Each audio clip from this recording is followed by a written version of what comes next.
1, 2, 3. Halo, selamat datang di Serangkai Satu Channel bareng Ko Ardiansa. Dan kali ini datang lagi dengan review film terbaru dari DC Universe. Akhirnya ya, Superman 2025 sudah tayang. Ini adalah film pertama dari DC Universe yang baru setelah proses reboot dan sekarang dikepalai. Kalau Marvel itu ada Kevin Feige, kalau DC sekarang dikepalai oleh James Gunn.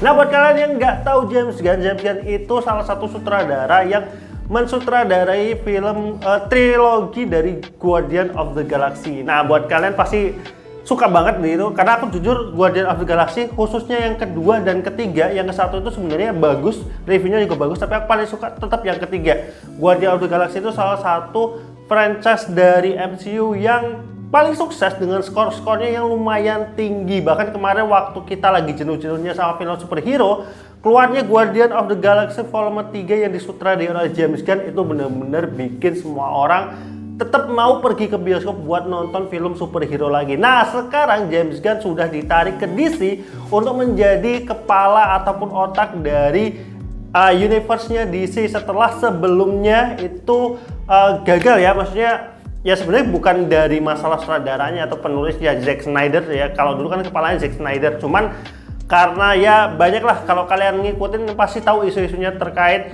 Warner Bros yang ikut campur banyak dalam hal pengambilan keputusan sampai kemudian DC Extended Universe itu gagal gitu. Dan ya sekarang semuanya sudah diribut. Cerita-cerita sebelumnya kayak Aquaman, Superman, Batman, Superman-nya Henry Cavill, terus ada Batman-nya Ben Affleck, Wonder Woman-nya Gal Gadot, itu semuanya dianggap tidak lagi berlanjut ke DC yang universe baru ini ya, yang aku lupa sebutannya apa kalau yang sekarang. Kalau dulu kan DCEU ya, DC Extended Universe. Nah, ini kalau yang sekarang mungkin DCU doang kali ya. DC Universe ini adalah harapan baru buat DC dan buat kalian yang udah nunggu-nunggu ataupun mungkin udah nggak sabar, langsung aja kita akan ngobrolin film Superman. Dan ini adalah pembuka franchise awal dari DC Universe by James Gunn, dan ini adalah obrolan review spoiler dari Serangkai Satu Channel. Maybe. Not maybe, I did. In effect, you illegally entered a country. This is how you're gonna be? I'm not the one being interviewed, Superman. Did you consult with the president?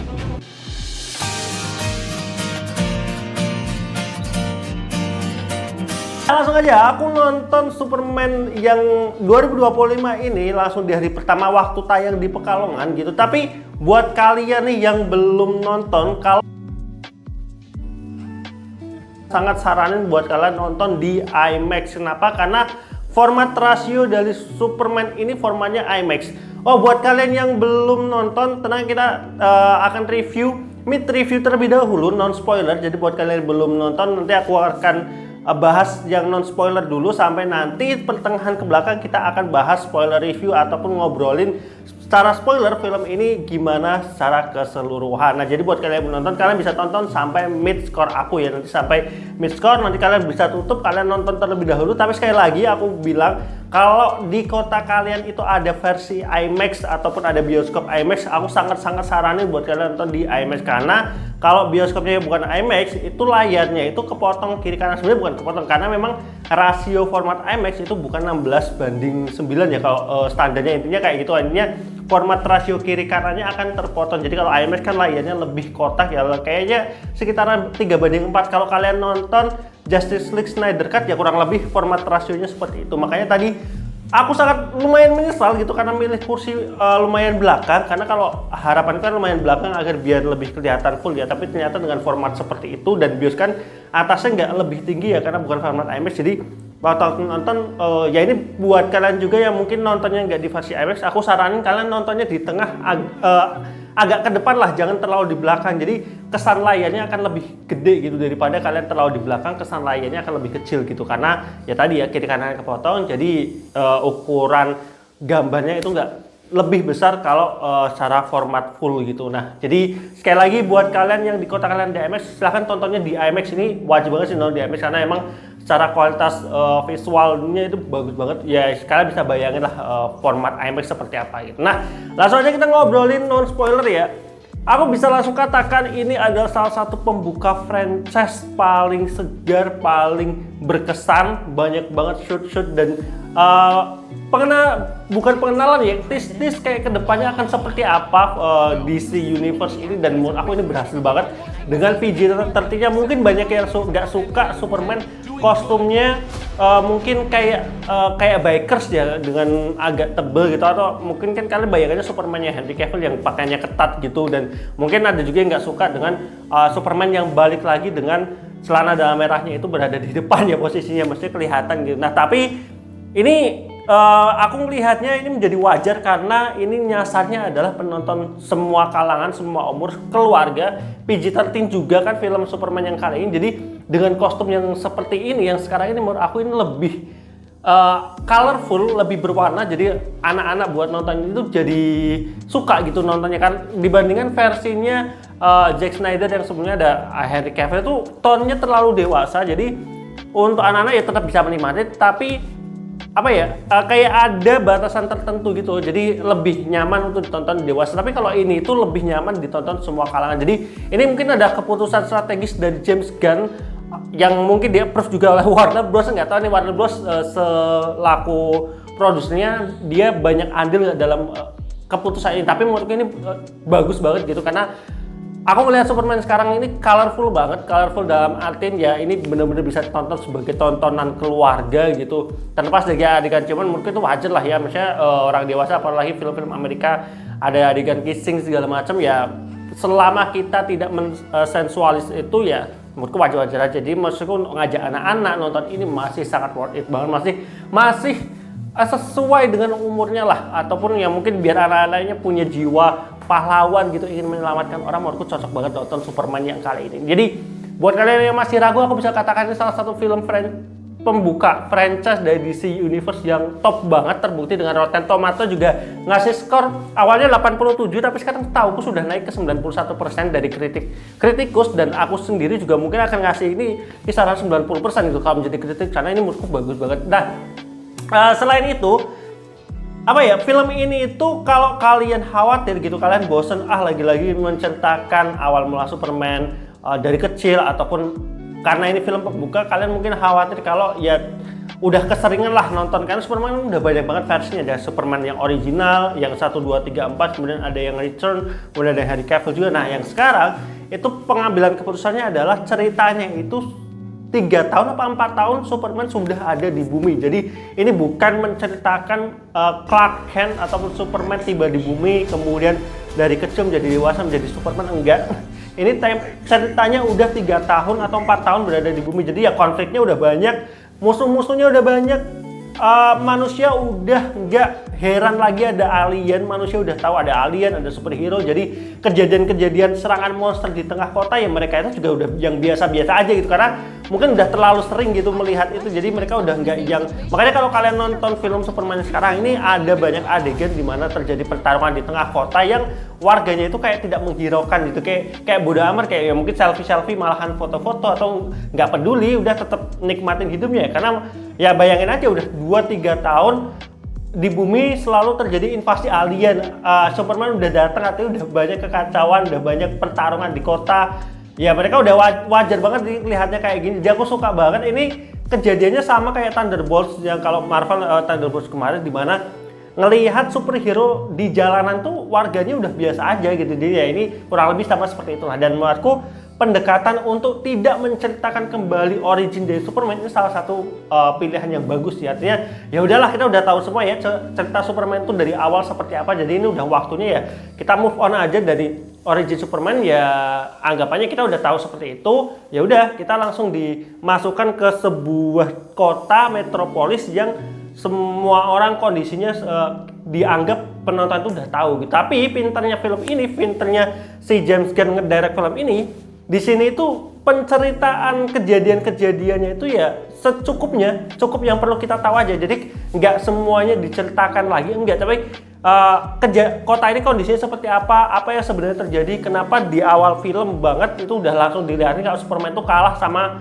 lawannya gitu, apa yang Superman lakukan dari ada sesi ngobrol sama Lois Lane yang waktu wawancara di rumahnya ya, di apartemennya, itu dari obrolan singkat padat, maksudnya obrolannya 5-10 menit aja udah kayak kita dikasih gambaran gitu kondisi Metropolis seperti apa, kondisi Superman dengan rivalnya itu seperti apa, bahkan karakter di sini yang udah muncul trailer juga ya, si Lex Luthor itu, ini adalah salah satu karakter atau cast yang nggak diganti dari film Batman vs Superman. Karena aku juga suka sih, apalagi di sini actingnya bagus banget sih pemeran dari Lex Luthor-nya itu. Jadi ya tadi dari cuman 5-10 menit wawancara Lois Lane sama Clark Kent atau si Superman-nya ini, si David Corenswet ya pemerannya, itu udah kayak dikasih gambaran, oh konfliknya seperti ini, kota-kotanya seperti ini. Nah, namun memang ini bisa jadi plus, bisa jadi minus, dalam artian kalau kalian nggak ngikutin DC dalam artian komik ataupun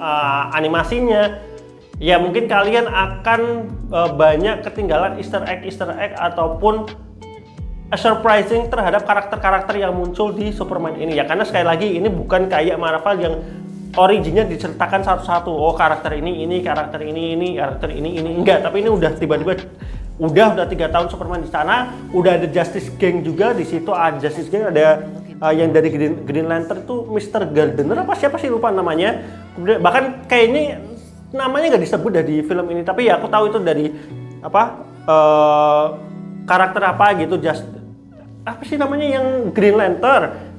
Kemudian ada si Hawkgirl itu. Kalau Hawkgirl sebenarnya Hawkman kan pernah muncul di filmnya Shazam ya. Shazam apa ya? Oh, Black Adam yang Hawkman, tapi kan di sini Hawkgirl. Kemudian ada yang Mr. Terrifying sebutannya. Itu baru, itu karakter baru yang di sini still the show banget sih, menjadi perhatian banget sih karakternya, walaupun padahal secara kostum, secara tampilan aku awalnya agak kurang ikonik, tapi karakternya ternyata di film ini bener-bener bikin aku penasaran banget sama si karakter Mr. Terrifying inilah ya.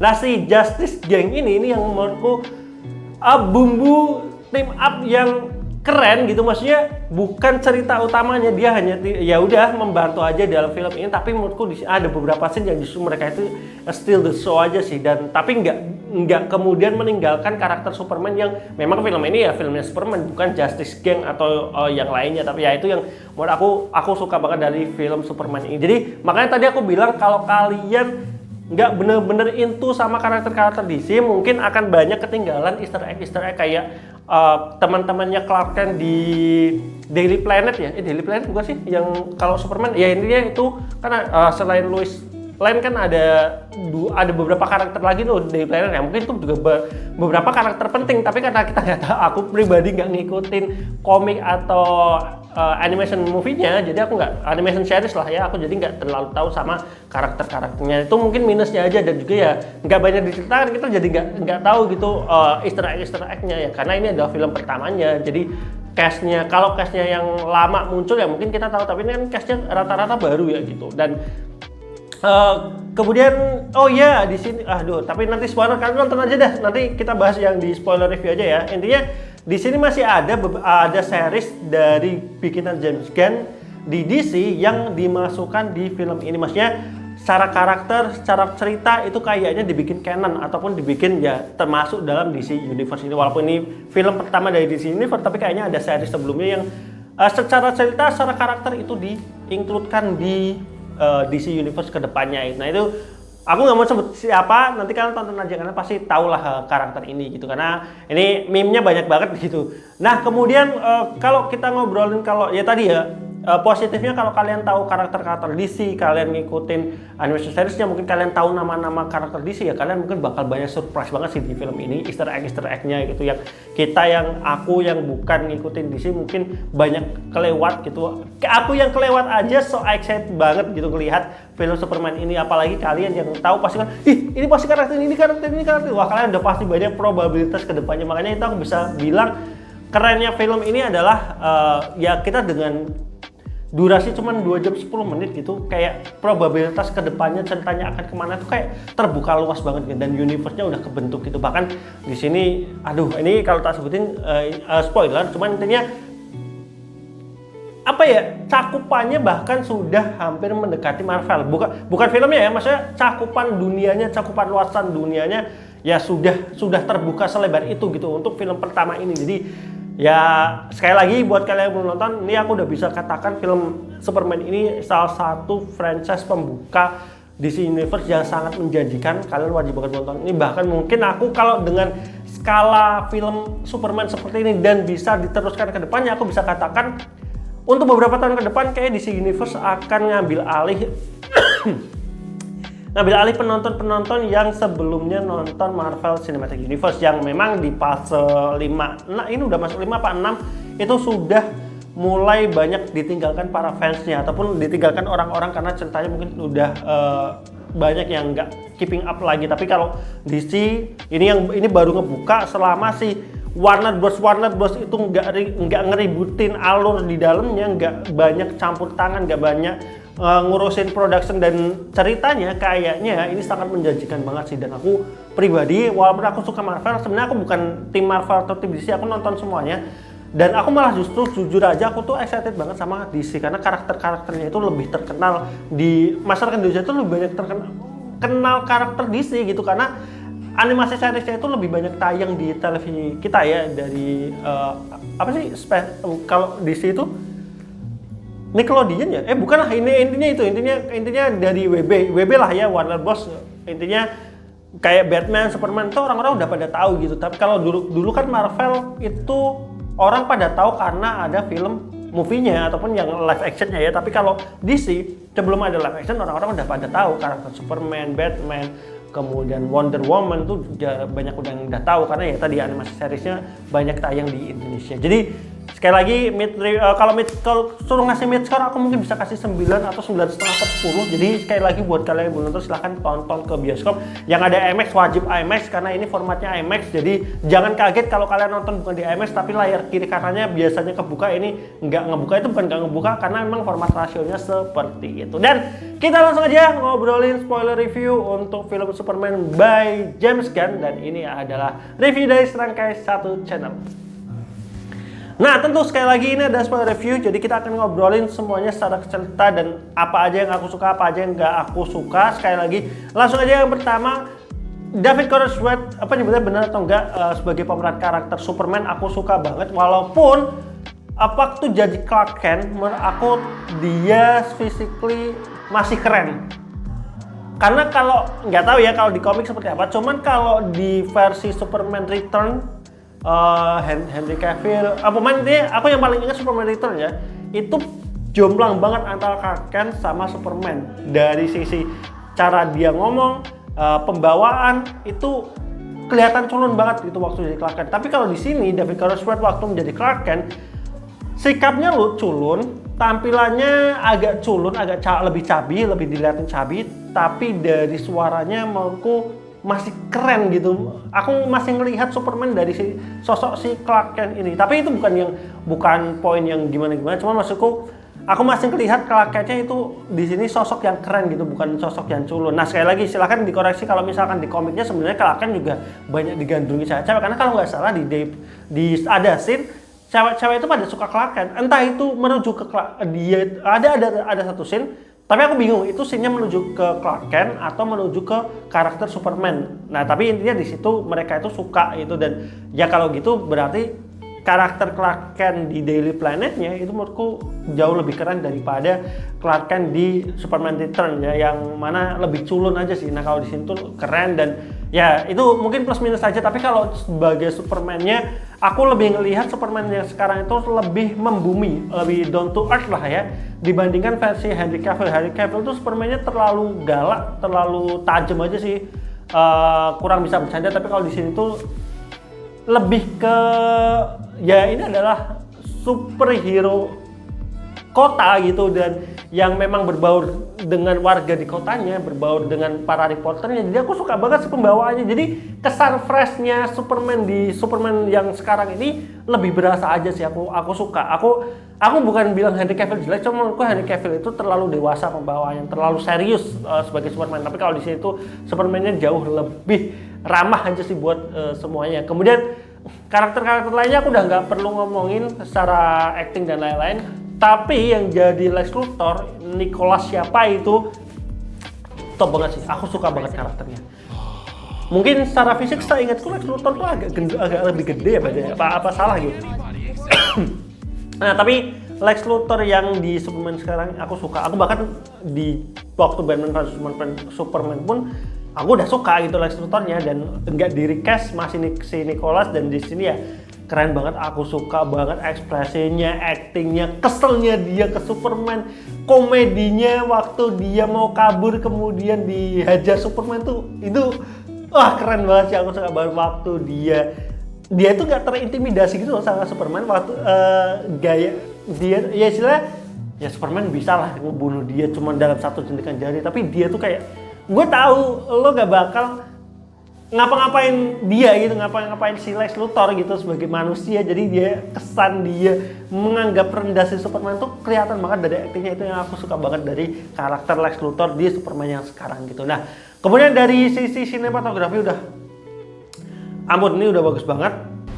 Aku wajib banget nonton di IMAX.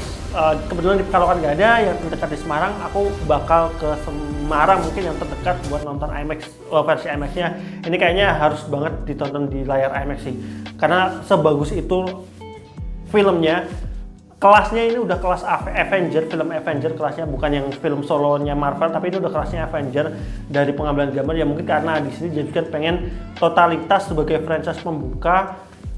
Menurutku ini skalanya udah gede banget, skala ancamannya udah bener-bener kerasa banget. Jadi ini yang kemarin aku agak nggak suka di film-film Marvel sebelumnya, bahkan kayak Captain America Brave New World Order, kemudian ada Thunderbolt, itu skala ancamannya itu kayak nggak kerasa ke masyarakatnya. Tapi kalau di sini tuh bener-bener kerasa gitu. Di sini ada adegan evakuasi, ada adegan dunianya bener-bener runtuh, hancur, ancamannya ya bener-bener kerasa di sini tuh. Jadi itu yang menurut aku skala ancamannya bener-bener, ya inilah film superhero seharusnya gitu. Superhero kota ya ancamannya harus, kalau kita bicara Superman ya ancamannya harus yang seperti ini gitu, bukan lagi cuman di grup yang terlibat doang gitu. Tapi benar-benar ini kerasa banget ini film superhero yang tahu gimana memposisikan karakter hero-nya di mana gitu sebagai pelindung masyarakat. Karena di sini banyak banget scene Superman itu ngelindungin warga, bahkan ngelindungin kayak seekor tupai aja dilindungin gitu. Kemudian scene dimana superhero itu dibutuhkan oleh masyarakat, banyak banget di sini scene-scene yang ada orang-orang yang peduli gitu dengan para superhero ini gitu. Dan ya di situ koneksi antara superhero dan masyarakat yang dilindungi itu terjalin. Ini yang udah terlupakan di film-film MCU yang sekarang ya, dimana superhero-nya itu udah nggak peduli sama masyarakat. Maksudnya udah nggak banyak scene-scene dimana mereka itu nyelamatin warga gitu. Jadi udah urusan mereka udahlah urusan bertarung dengan si villainnya, tapi udah nggak ada urusan lagi mereka nyelamatin masyarakat. Nah itu yang sangat disayangkan. Tapi di sini benar-benar dilihatin gimana Superman itu sebagai pelindung masyarakat itu ya ngelindungin warganya gitu. Bahkan ya kondisinya belum balik 100% aja dia udah harus balik lagi buat nyelamatin para masyarakatnya gitu. Dan konflik Superman jadi fitnah itu bukan sesuatu yang baru pastinya gitu. Bahkan ya di Batman vs Superman kan juga kondisinya sama ya. Superman jadi bukan artian terfitnah, istilahnya menjadi ancaman gitu bagi masyarakat. Jadi itu bukan sesuatu yang baru, tapi performa Lex Luthor di sini dalam konfliknya bikin film ini kesan temponya jadi naik lagi. Jadi kita sebagai penonton excited gitu dengan cerita yang seperti itu. Ya sekali lagi ada Justice Gang yang benar-benar steal the show gitu untuk beberapa adegan, beberapa sesi gitu. Walaupun mereka bukan topik utamanya, tetap karakter-karakter jadi kita menarik aja. Dan di sini ada, ya tadi aku udah sempet singgung gitu seri buatan James Gunn yang ternyata gabung di DC Universe, itu ada Peacemaker. Nah si karakter yang lainnya nggak tahu nih Supergirl ini ganti apa enggak dari seriesnya gitu. Tapi ini di sini udah ada Supergirl juga. Satu lagi yang steal the show ya, Crypto. Wah, ini anjingnya Superman yang tingkahnya lucu banget. Ini menurut aku kayaknya kalau anak-anak ataupun cewek-cewek yang nonton film Superman ini bakal ini menjadi salah satu. Kalau di MCU Guardians of the Galaxy kan ada Baby Groot gitu atau Raccoon lah ya. Tapi Baby Groot lebih inilah jadi match. Tapi kalau di sini kayak Crypto ini bakal jadi bener-bener kayak idola gitu untuk anak-anak karena lucu banget tingkahnya. Aku di sini ya tadi yang nonton bapak ibu-ibu itu juga pada ketawa dengan tingkahnya kripto. Aku tadi lihat depanku ada mbak-mbak gitu kayak kripto gitu. Jadi menurut aku kripto still the show banget, itu bener-bener karakter si anjing yang keren banget gitu. Bahkan hubungannya dengan Supergirl di agak mendekati ending itu juga keren gitu. Jadi wah, ini aku punya harapan gede banget ke DC Universe. Semoga film-film kedepannya, aku sih berharap James Gunn nggak terlalu lepas tangan kayak Kevin Feige yang belakangan. Dia kan kayak melepas aja di memproduseri. Bahkan si Russo Brother kan juga ngelepas gitu ya, sutradara penulis ceritanya itu diserahkan ke orang lain. Jadinya ya mungkin beberapa filmnya agak turun kualitasnya. Nah, aku harap James Gunn benar-benar mengawasi film-film berikutnya dari DC Universe sehingga ya secara kualitas filmnya akan selalu terjaga dan itu bisa bikin Warner Bros tersenyum gitu, karena akhirnya itu DC Universe berada di tangan yang tepat. Jadi rating dari aku untuk film Superman ini aku bisa kasih ya udahlah aja 9/10 lah ya. Awalnya aku ngasih 8,5/10. Tapi kalau dipikir-pikir film ini nggak terlalu banyak kekurangannya, jadi aku langsung aja kasih 9/10. Mungkin buat kalian fans DC kalian bisa kasih 10/10. Silakan aja tulis tulis komentar kalian di kolom komentar kalau kalian mungkin ada, wah kamu ngelewatin nih ada karakter ini di film ini, kamu harus nonton ini biar tahu ini. Nah, mungkin bisa kalian tulis di kolom komentar. Jadi gimana pendapat kamu? Silahkan tulis di kolom komentar. Jangan lupa like, comment, dan subscribe. Bareng aku di Serangga Channel. Bye bye.